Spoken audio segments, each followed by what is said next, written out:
আমরা মেয়েরা তারা কি ভেবেছেন যে আসলে আমাদের জায়গাটা কোথায়? এইগুলো নিয়ে অনেকবারই ছোট ছোটভাবে কথা বলছি। তো আজকে কিছু কথা। হ্যালো এভরিওয়ান, আসসালামু আলাইকুম। কেমন আছেন সবাই? আলহামদুলিল্লাহ, আমরা অনেক অনেক ভালো আছি। দেশ এবং দেশের বাহির থেকে যেখান থেকে আমার ভিডিওটি দেখছেন সবাইকে জানাই অসংখ্য ধন্যবাদ। ভিডিওর প্রথমে তো দেখে বুঝেই গেছেন যে আজকে কি রান্না বান্না হতে যাচ্ছে। তো আজকে কিন্তু অনেক দেরি হয়েছে। আমি একটু আগে গোসল করছি, মানে একেবারে মাগরিবের আজানের আগে। অনেক দেরি হয়েছে কারণ আজকে বাজারে গেছে দেরি করে, এই জন্য বাজার করে নিয়ে আসতেও দেরি হয়েছে। আর নিয়ে আসছে মুরগির চামড়া। বাজারে আজকে কিছুই পায় নাই, এগুলো পাইছে। আর ফ্রিজে মাছ ছিল, আমি বের করিনি। এটাই নাকি খাবে। আর আমরা আসলে দুইজন এই জিনিসটা খুব পছন্দ করি, বেশিরভাগই কিন্তু আমি করি।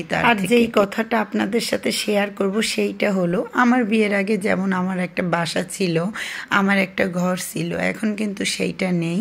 তো আমার ব্যাপারে মানে কথা না, সব মেয়েদের ব্যাপারে একই রকম। যেমন আজকে যদি আমি মনে করেন আমার বাবার বাড়ি বেড়াতে যাই, তাহলে আমার শাশুড়িকে জিজ্ঞেস করতে হবে, আমার স্বামীর অনুমতি লাগবে, তারপরে কিন্তু আমার নিজের বাবার বাড়ি বেড়াতে যেতে হবে।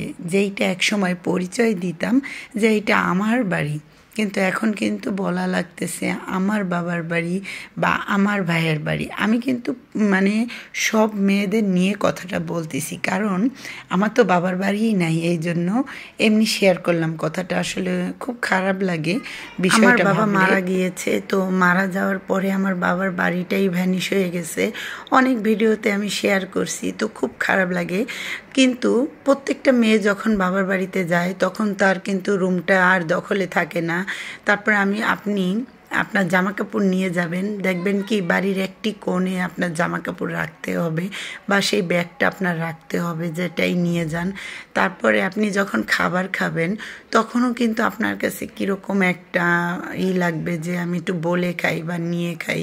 কিন্তু যখন বিয়ের আগে ছিল তখন কি এই ব্যাপারটা আমাদের লাগতো না।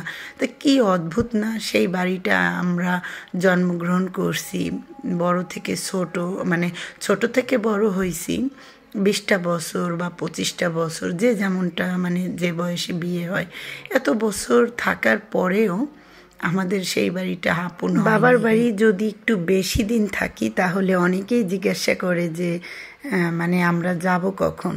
তখন কিন্তু আরও কষ্ট লাগে। তো প্রত্যেকটা মেয়ের জীবনে কোনো বাড়ি হয় না। স্বামীর বাড়ি থাকতে গেলে ঝগড়া লাগলে এখান থেকে চলে যাও, এই বাড়ি থেকে বিদায় নাও, কত কথা আসে। কিন্তু আসলে আমরা মেয়েরা চাই একটা নিজের বাড়ি হোক, তাহলে কারো কথা এরকম শুনতে হবে না। তো আজকের ব্লগটি আপনাদের সাথে শেয়ার করলাম, কেমন লাগলো জানাবেন। সবাই ভালো থাকবেন। আল্লাহ হাফেজ। আসসালামু আলাইকুম।